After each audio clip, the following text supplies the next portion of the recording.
Estamos en comunicación en este momento con el analista político Carlos Saavedra. Yo le agradezco mucho por este tiempo. ¿Cómo vio el mensaje del presidente en una situación que seguramente el pueblo boliviano estaba muy pendiente para saber cuál era su visión de lo que está pasando y cuáles son las soluciones que pueden salir a partir del Poder Ejecutivo del presidente del Estado? ¿Cómo está? Muy buenos días, un placer estar con ustedes. A ver, definitivamente comparto con usted el mensaje de ayer, era muy esperado por la situación en la que y el contexto en el que se da la emisión de estos anuncios, ¿no? ¿Y cuál es esa situación? ¿Cuál es ese contexto? Y el mismo presidente lo planteaba así. Estamos en un contexto absolutamente preelectoralizado, ¿no? Bueno, en Bolivia vivimos en un contexto preelectoralizado, ¿no? Bolivia es el país donde la política nunca duerme. Bolivia es el país donde vivimos con muchísima intensidad el fragor de disputas ideológicas y partidarias, pero hoy con un componente además adicional, porque se ha hecho que esta disputa preelectoral tenga un tema central. Y ese tema central, ¿cuál es? Esta idea de posicionar la crisis como un elemento que debe ordenar el comportamiento preelectoral, ¿no? Evidentemente, y ayer también lo planteaba el presidente, hay problemas a nivel internacional en el abastecimiento de alimentos, hay problemas a nivel nacional en el abastecimiento de hidrocarburos, hay problemas económicos, ¿no? Que hacen a un contexto internacional y en el cual Bolivia es difícil que esté exento, ¿no? Pero lo que hace la preelectoralización es definitivamente, como se dice coloquialmente, echar leña al fuego para todavía profundizar mucho más esas sensaciones, generar sensación de incertidumbre y de crisis. Por eso era importante también escuchar la voz del presidente, ¿no? Creo que hay algunos mensajes que son claves, que son importantes, eh, y además que se adscriben, si quieres, a un escenario geopolítico mundial, ¿no? La visita a Rusia, creo que además de cerrar algunos lazos con este nuevo eje de multipolaridad geopolítica que hay en el mundo, que es el de los BRICS, ¿no? Tiene ahí una intencionalidad clara, ¿no? Bolivia, y ayer yo creo que lo deslizó el presidente, lo planteó el presidente, por ahí no dio muchos detalles, pero creo que hay que estar atentos, puede tener a partir de ese eje multipolar un respiro y una solución, por ejemplo, al tema de abastecimiento de hidrocarburos líquidos, gasolina y diésel. ¿Y por qué se lo digo? Porque en el contexto que hay hoy de esta confrontación entre el polo ruso y el polo occidental americano, hay también prohibiciones para que los hidrocarburos de rusos o de los países afines puedan ser comercializados en el mundo. Si Bolivia logra traer esos hidrocarburos con precios y formas de pago preferenciales, que obviamente no van a ser en dólares, podría estar resolviendo uno de los temas centrales de su economía. Y eso no es menor, ¿no? Creo que el viaje de Arce, que además no lo termina de develar, porque seguramente estas cosas se terminan de develar cuando están absolutamente concretas, pero han debido tener algunos avances, eh, puede ser fundamental para resolver, yo te diría, uno de los principales problemas. ¿Qué es lo que más demanda la economía nacional? La subvención. Eso no es, ayer fue claro Arce, ¿no? Lo dijo de manera frontal, que hoy la subvención, por el fracaso en la política hidrocarburífera que se tuvo en el pasado, ¿por qué fracaso? Y lo explicó de manera también clara, porque nos dedicamos a exportar, exportar, exportar, ¿no? Y no nos dedicamos a explorar. Entonces, obviamente, ¿no? La historia parece que no nos termina de enseñar a los bolivianos que los recursos no renovables, cuando se acaban, pueden generar situaciones de crisis. Entonces, creo que si se logra solucionar con esta visita a Rusia el tema de abastecimiento de carburantes a menor precio y con pagos que no sean en dólares, se va a estar aliviando mucho la economía nacional. Entonces, creo que ha sido un buen pantallazo general, ¿no? De la situación de la economía, donde se asume que hay problemas. Yo destacaría otro tema que ha sido fundamental, que ha sido la invitación a los sectores a dialogar, ¿no? Hoy la preelectoralización puede hacer que muchos sectores se sientan tentados a generar medidas de presión. Yo, por ejemplo, te diría, un bloqueo en este momento puede ser realmente muy complejo para la economía nacional, no beneficia a nadie y no genera una sola solución. Entonces, yo creo que se puede destacar esa vocación de diálogo para ir resolviendo los problemas. Entonces, creo que ha sido definitivamente un encuentro con la prensa en el que se ha tocado muchos temas. Yo diría que se ha hablado de problemáticas que preocupan a la población y creo que se ha dado varios mensajes políticos. En este contexto, hay muchos analistas económicos que hablan de que es necesario tomar ciertas medidas que tienen que ver con acudir a organismos internacionales para que nos puedan ofrecer la posibilidad de tener recursos y de esta manera abastecer al país de dólares y que la economía comience a girar de otra manera a la que está girando en este momento. El presidente ayer aseguró que se van a tomar las medidas que se tengan que tomar y paralelamente habló de los créditos que se tienen en el país. Habló de la deuda, el porcentaje de deuda que se tenía en el periodo de Evo Morales, en el periodo de Yanine Áñez, y lo comparó con el que tienen ahora, que es del 14%, lejos de los otros dos periodos. En este sentido, estas medidas de las que habla el presidente tendrán que ver con esto, tendrán que ver con el aumento de la deuda para que aparezcan las divisas en el país. Bueno, a ver, Bolivia siempre es un país que ha recurrido al financiamiento externo, ¿no? Y eso es absolutamente normal, ¿no? Todos los gobiernos siempre han recurrido a financiamiento externo en diferentes condiciones, ¿no? Por ejemplo, además por un tema ideológico, yo no creo que el presidente Arce recurra al FMI, ¿no? Sería muy difícil ver eso, ¿no? Sin embargo, hay otras fuentes de financiamiento para proyectos, para créditos.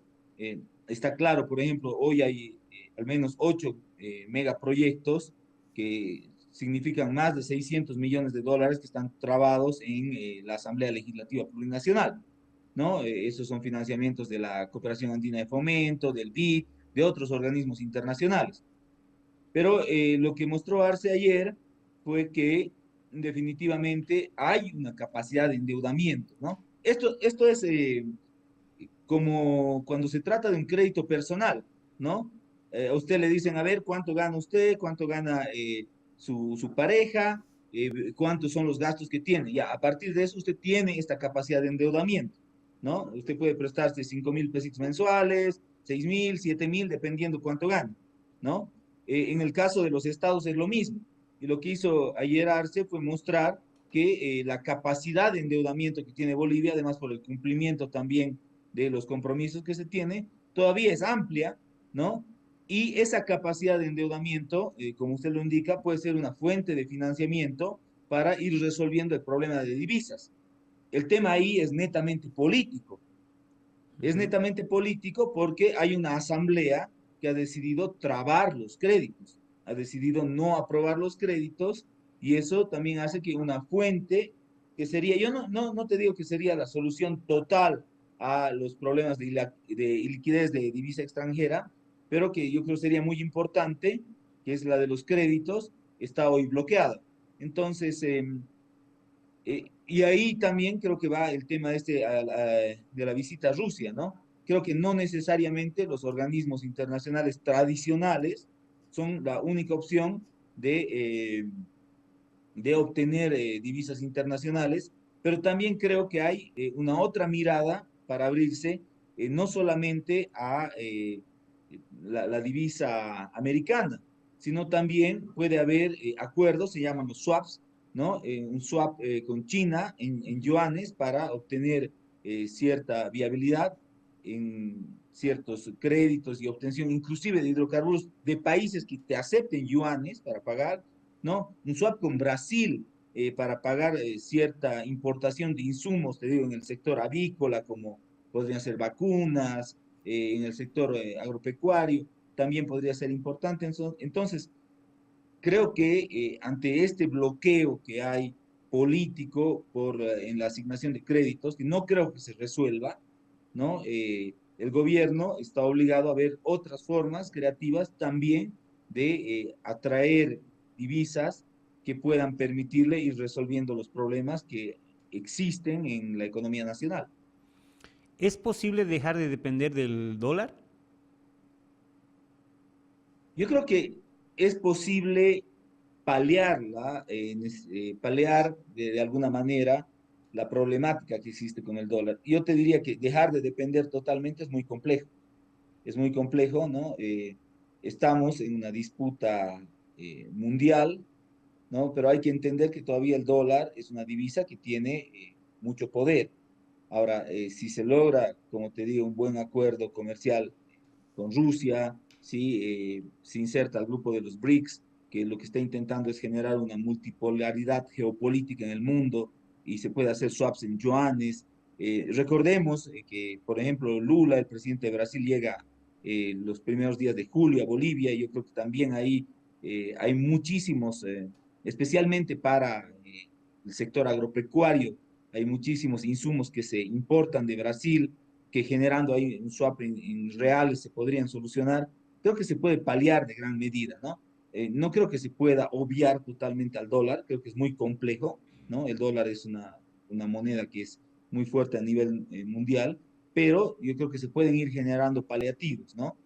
Uno de los problemas centrales en esa lógica es que hoy tenemos un panorama político muy enguerrillado y que los dólares que podrían entrar de financiamiento externo, porque hay capacidad de endeudamiento, pareciera que no van a entrar porque la Asamblea tiene una posición de generar en esta lógica preelectoral una asfixia económica al gobierno, que en realidad no es una asfixia económica al gobierno, sino termina siendo una asfixia económica al país.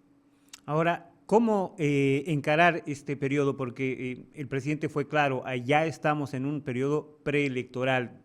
Evo Morales se ha proclamado, hay candidatos que aparecen cada día, pero hay que seguir avanzando. ¿Cómo se debe encarar este tiempo, teniendo en cuenta justamente que esta electoralización del país va a ir creciendo a medida que se acerque el 2025? Creo que es clave cómo mira la articulación con sectores importantes el gobierno nacional, ¿no? Se entiende que hoy lo político está absolutamente dinamitado, pero creo que el gobierno tiene la posibilidad de generar articulaciones, por ejemplo, con los actores económicos, ¿no? Y cuando me refiero a los actores económicos, hablo de dos niveles, ¿no? Creo que con los actores económicos empresariales, ¿no? La Federación de Empresarios a nivel Bolivia, creo que en Santa Cruz hay actores de la economía que son preponderantes, ¿no? CAINCO, CAO, CADEX, creo que podrían ser aliados muy importantes, no lo digo en términos políticos, sino aliados en términos de generar una estrategia económica para el gobierno nacional, ¿no? También estoy hablando de los actores de la economía popular a nivel nacional, gremiales, transportistas, con los cuales se tiene que llegar a acuerdos. Y creo que ese ha sido el mensaje del día de ayer, ¿no? Voy a dialogar con todos, ¿no? Necesitamos en este momento en el cual hay que generar certeza sobre la economía nacional, trabajar con todos. Eh, ayer, además de la conferencia del presidente Arce, se conoció la citación para que se pueda dialogar sábado y domingo con el transporte. Esperemos que eso evite el bloqueo, ¿no? Ningún tipo de bloqueo hace bien a la economía nacional, ¿no? Si se puede evitar ese bloqueo, yo creo que va a ser una buena noticia para la economía del país. Entonces, creo que esa tiene que ser la tónica del gobierno de Arce, ¿no? En momentos de complejidad es muy importante conversar, es muy importante dialogar, es muy importante generar consensos mínimos sabiendo que no lo va a lograr con los actores políticos porque ellos ya están en elección, pero a los sectores económicos no les interesa tanto la elección lo que más les interesa es cómo generan estabilidad, cómo fortalecen la estabilidad para seguir generando movimiento económico.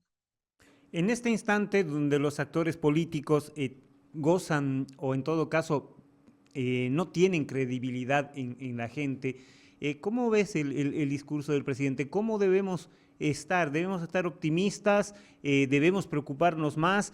¿Qué sensación te deja en general el discurso del presidente, esta charla que ha tenido con los periodistas? Pero yo creo que primero, siempre es una buena noticia que el presidente hable, ¿no? Em, yo creo que más complejo sería que no se diga nada y el silencio sí genera mucha más incertidumbre, ¿no? Siempre cuando una autoridad sale y plantea las cosas, te genera un nivel de certidumbre. Ahora, creo que es importante, como bien lo apuntabas, en tiempos de desconfianza de todos los actores políticos, generar articulaciones, ¿no? Creo que lo de ayer es un primer buen paso, ¿no? Pero ese buen paso tiene que estar acompañado, desde mi punto de vista personal, de una articulación con otros actores de la economía, ¿no? Si mañana yo lo veo al presidente sentado con, te doy un ejemplo, la Federación de Empresarios Privados, pasado mañana con CADEX, en 4 días con los transportistas, en 5 días con los gremiales, en 6 días con actores que generan movimiento económico, seguramente ese mensaje va a ser mucho más, va a ser mucho, va a generar mucho más confianza en la población en un momento donde evidentemente se está atacando justamente eso, ¿no? Se está tratando de posicionar incertidumbre, crisis como mensaje político preelectoral. Carlos, yo le agradezco mucho por este tiempo y por la explicación que nos ha dado. No, para mí ha sido un gusto estar con ustedes. Saludos. Muchísimas